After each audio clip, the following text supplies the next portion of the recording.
चलो ये तुम लोगों का परमे है, ठीक है ना, ये त्रिभुज का परमे है, ठीक है। तो ये देखो ये परमे क्या है, आधारभूत समानुपातिकता, समानुपातिकता परमे। इसको हम लोग थेल्स परमे बोलते हैं। क्या बोलते हैं इसको? थेल्स परमे, ठीक है ना। इसको हमने जब किताब पढ़ा रहे थे उसमें हमने सिद्ध किया था, फिर एक बार सिद्ध कर देते हैं, क्योंकि ये बहुत ही इंपॉर्टेंट सवाल है, ये कई बार पूछा है, ठीक है। इसको एग्जाम में ये पूछ सकता है, ठीक है। तो पहले देखो कि परमे क्या लिखा है, इसको परमे को पढ़ेंगे, उसके बाद इसका फिगर बनाएंगे, ठीक है। अब फिगर बनाने के बाद इसको सिद्ध क्या क्या करना है उसको देखना है, ठीक है।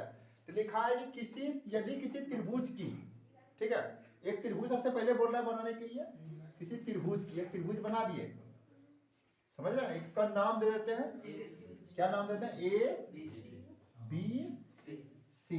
देखो तुम लोग अगर जब भी परमे सिद्ध करोगे सबसे पहले परमे को पढ़ के उसी के हिसाब से फिगर बनाना है। हमने देखो पढ़ा यहाँ, यदि किसी त्रिभुज की, एक त्रिभुज बना दिए, त्रिभुज की एक भुजा के समांतर, एक भुजा के समांतर अन्य दो भुजाओं को काटते हुए, एक भुजा समांतर ले लिए बीसी, ले लिए बीसी के समांतर एक रेखा यहाँ दो भुजाओं को काटते हुए, देखो दो भुजा को काट रहा है ये, काटते हुए, देखा जैसे कहा वैसे किया आपने, बताओ। तो काटते हुए कोई एक रेखा खींचे, यानी एक रेखा खींच दिए, रेखा खींचे, तो वह त्रिभुज की अन्य दो भुजाओं, दोनों भुजाओं को समानुपाती विभाजित करता है। यानी जब खींचे तो इसको नाम दे दो, क्या नाम दे दो, डी नाम दे दिए, ई दे दिए, यानी इसको समानुपाती विभाजित करता है। यानी कि ये भुजा बटे ये भुजा और ये भुजा बटे ये भुजा, ये हमको सिद्ध करना है। क्या बोल रहे हैं सिद्ध करने के लिए, यानी कि ये भुजा बटे ये भुजा और ये भुजा बटे ये भुजा, जैसे जैसे सवाल में कहा जाता है वैसे वैसे किया। अब क्या सिद्ध करना है उसको लिख देते हैं, ठीक है। तो सबसे पहले हम क्या है कि मान लेते हैं कि जैसे कैसे किया, तो मान लेते हैं कि एबीसी एक त्रिभुज है, ठीक है। तो सबसे पहले क्या है, जो दिया हुआ है उसको लिखेंगे, ठीक है। तो माना कि क्या माना, ए बी सी एक क्या है, त्रिभुज है, ठीक है। तो इसमें क्या है कि मैंने जो है बी सी के समांतर डी खींचा, यही ना है, तो लिख देंगे बी सी समांतर डी, ठीक है, खींच दिया, ठीक है। इसमें तो बी समांतर डी खींचा। तो अब इसमें क्या है कि हमको जो है इसमें सिद्ध करना है, तो टू प्रूफ करना है, क्या प्रूफ करना है, तो ये भुजा बटे ये भुजा, यानी कि ए डी बटे डी बी बराबर क्या होना चाहिए, ए ई बटे ई सी, यही सिद्ध करना है। तो इसमें रचना करें, क्या करेंगे इसमें, सबसे पहले देखो रचना में क्या करते हैं, रचना में देखो क्या करेंगे, तो यहाँ से क्या करते हैं, एक लंब खींचते हैं, एक लंब डाला यहाँ से, एक लंब खींचो, और एक इधर से भी क्या करेंगे, लंब खींचेंगे, ठीक है। एक इधर से भी लंब खींचे, ठीक है ना जी। इसको नाम दे दो एम, इसको नाम दे दो एम, ठीक है ना। तो इसमें क्या किया कि लंब खींचा, यानी ई एम लंब हो गया, ई एम लंब किस पे हो गया, ए डी पर, यही ना, ए डी पे हो गया, तथा और इसमें डी एन लंब किस पे है, ए ई पर, ठीक है। तो लंब खींचा, उसके बाद इसको भी मिला दो, इसको और इसको मिला दो, ठीक है ना। तो डी सी को मिलाया, लिख दो, और डी सी तथा है ना बीई को मिलाया, ठीक है ना, ठीक है। इसको मिलाया, इस तरह रचना किए। अब इसको आगे सिद्ध करना है, तो सबसे पहले इतना उतार लो तुम लोग, ठीक है ना। आगे उतारने के बाद जो है फिर आगे हम बढ़ेंगे, ठीक है। इसमें देखो रे, आगे देखो हम लोग यहाँ तक है ना आ चुके हैं, रचना कर चुके हैं कि ये लंब खींच चुके हैं, ये भी लंब खींच चुके हैं, इसको मिला चुके हैं, ठीक है। तो हमको जहाँ सिद्ध करना है वहां पहुंचना है, कहाँ सिद्ध करना है, ये भुजा बटे ये भुजा और ये भुजा बटे ये भुजा, ठीक है।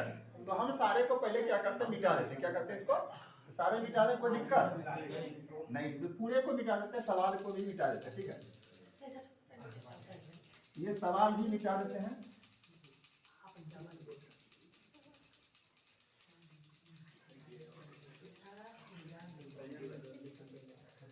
चलो आगे देखो क्या है। तो सबसे पहले लेंगे त्रिभुज है ना, ए डी ई में लेते हैं, ठीक है। तो त्रिभुज देखो ए डी ई में, ठीक है। तो अगर हम इसका एरिया निकालें, त्रिभुज का क्षेत्रफल क्या होता है, हाफ गुना आधार गुना ऊंचाई, तो लिखोगे area of A D E बराबर क्या होगा, त्रिभुज एडी, त्रिभुज ए डी, ठीक है ना, एरिया ऑफ त्रिभुज ए डी। तो हाफ गुना आधार गुना ऊंचाई, यही ना। तो हाफ गुना आधार क्या है, अगर त्रिभुज ए डी में इधर से लेते हैं, इसको ले रहे हैं, ठीक है। इसमें तो पहले ए डी ई, ठीक है, तो ऊंचाई लेते हैं ई एम मान लेते हैं, हाफ गुना आधार पहले लेते हैं ए डी, आधार हो गया तुम्हारा ए डी, और ऊंचाई किसको मान लिए, ई एम, ई एम को ऊंचाई मान ली, ठीक है, ठीक है। फिर अब एरिया देखो, अब क्या किया हमने, ए ई डी लिया ना, अब इसको लेना है तुमको, ठीक है। तो इसका देखो डी ई बी में लेना है। देखो ध्यान रखना, कई बार अगर त्रिभुज, जैसे कि मान लिया कि एक त्रिभुज है, ठीक है, जैसे कि ये त्रिभुज का ये हमने कौन कौन त्रिभुज ले रहे हैं, देखो एक तो पूरा त्रिभुज ले रहे हैं ये ए डी, और दूसरा ये त्रिभुज ले रहे हैं, कौन सा ले रहे हैं, ये वाला। इसका ऊंचाई कितना होगा, इसका भी ऊंचाई यही होगा, ठीक है ना। जैसे कि मान ला अगर कोई त्रिभुज ऐसे समबाहु त्रिभुज बनता है, ठीक है, इसमें अगर इससे त्रिभुज बना दिए, ठीक है, इसका ऊंचाई कहाँ खींचेंगे, बता सकते हो कोई? ऊंचाई तो हमेशा सीधा होता है, जिसका ऊंचाई कभी भी खींचेगा त्रिभुज के बाहर आता है, बता। उसी प्रकार का ये त्रिभुज है, नहीं है इसका, ये त्रिभुज, इसका ऊंचाई भी तो यही होगा। जैसे कि इस त्रिभुज का ए डी का ऊंचाई हुआ, तो वही भी इसका ऊंचाई होगा, ठीक है। इसमें समझ रहे हैं ये, अगर जैसे कि ए डी का इसमें आधार हो गया तुम्हारा ए डी, ऊंचाई हो गया ई एम, इस त्रिभुज का भी क्या होगा, आधार हो जाएगा बी डी हो जाएगा, और ऊंचाई क्या हो जाएगा, ई एम, ठीक है ना। तो अब लिखोगे एरिया ऑफ इसमें किस में ले रहे हैं, त्रिभुज में, ठीक है ना, बी डी में ले रहे हैं, ठीक है ना, त्रिभुज बी डी ई में, ठीक है। Area of B D E बराबर क्या हो जाएगा, हाफ इंटू इसका आधार क्या हो जाएगा, इन होगा बी डी गुना ऊंचाई तुम्हारा वही ई एम होगा, ठीक है। ऊंचाई क्या हो जाएगा, ई एम होगा, ठीक है। अब इसमें ऐसे कर लेते हैं इसको, इसलिए क्षेत्रफल दोनों का है ना, और उसको अनुपात में कर लेते हैं। Area of A D E है ना, बटे हो गया एरिया ऑफ, चारों निकालेंगे सही बात है, लेकिन बी डी ई, ठीक है, बराबर क्या हो जाएगा, हाफ हो गया गुना ए डी हो गया गुना ई एम, बटे हो गया हाफ इंटू बी डी गुना ई एम, ठीक है। इसमें क्या क्या कैंसिल हो जाएगा, ये कैंसिल हो जाएगा, और ई एम कैंसिल हो जाएगा, क्या बचा, ए डी बटा डी बी डी, या डी बी डी, यानी कि ए डी बटा बी डी हो गया ये, यानी इतना बटा इतना मैंने कर दिया, ठीक है।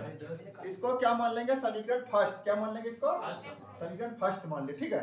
तो उसी प्रकार, ठीक है, उसी प्रकार अगर हम लेंगे इसमें, जिस तरह की मैंने ये त्रिभुज पूरा लिया और ये त्रिभुज में लिया मैंने, उसी प्रकार फिर इधर से फिर ए डी लेंगे, और फिर इस त्रिभुज में लेंगे, फिर उतना ही आ गया बचा, ठीक है। लिख देंगे उसी प्रकार, खाली उसी प्रकार लिख दो, उसी प्रकार, ठीक है। तो लिखेंगे एरिया ऑफ त्रिभुज, लगा दो इसमें त्रिभुज, ठीक है ना, त्रिभुज ए डी बटे लिख दोगे एरिया ऑफ, इसमें ए डी आ गया, और इसमें आ गया इधर से डी ई सी, ठीक है, डी ई,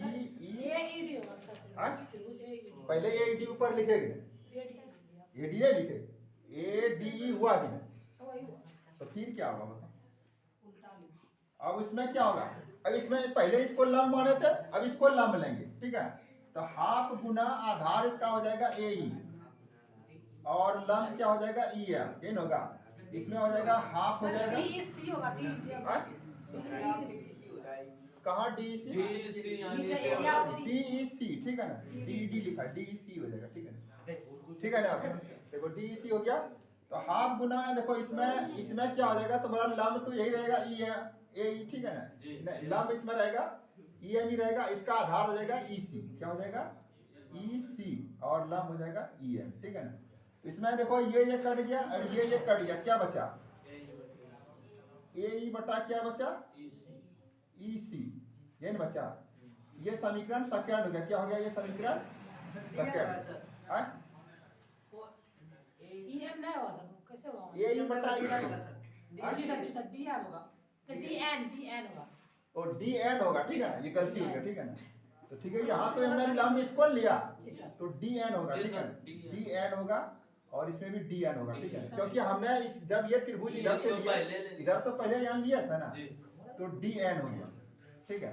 चलो ठीक है, तो डी एन देखो, डी एन कैंसिल हो गया कि नहीं। अब ए बटा ई सी बचा, ए बटा ई सी बचा, तो ये समीकरण सेकंड हो गया। क्या हो गया, ये सेकंड हो गया, ठीक है।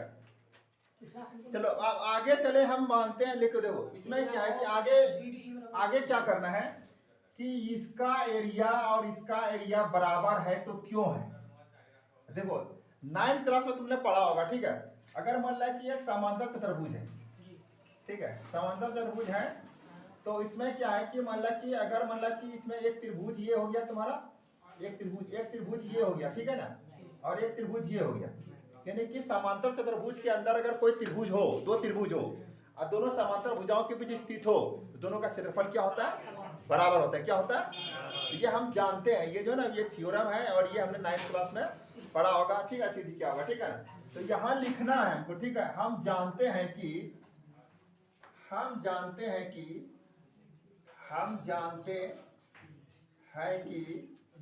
दो त्रिभुज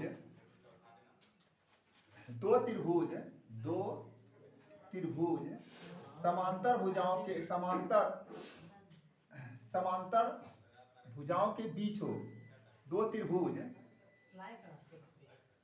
जिसका आधार, दो त्रिभुज जिसका आधार समान हो तथा समांतर भुजाओं के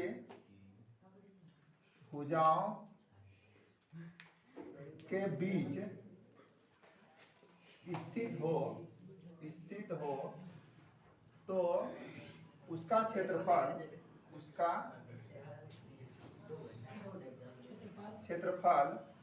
बराबर होता है। क्या होता है, बराबर होता है, ठीक है ना। इसलिए त्रिभुज BDE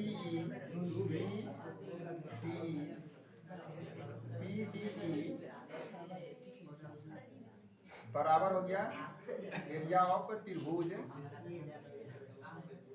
DEC,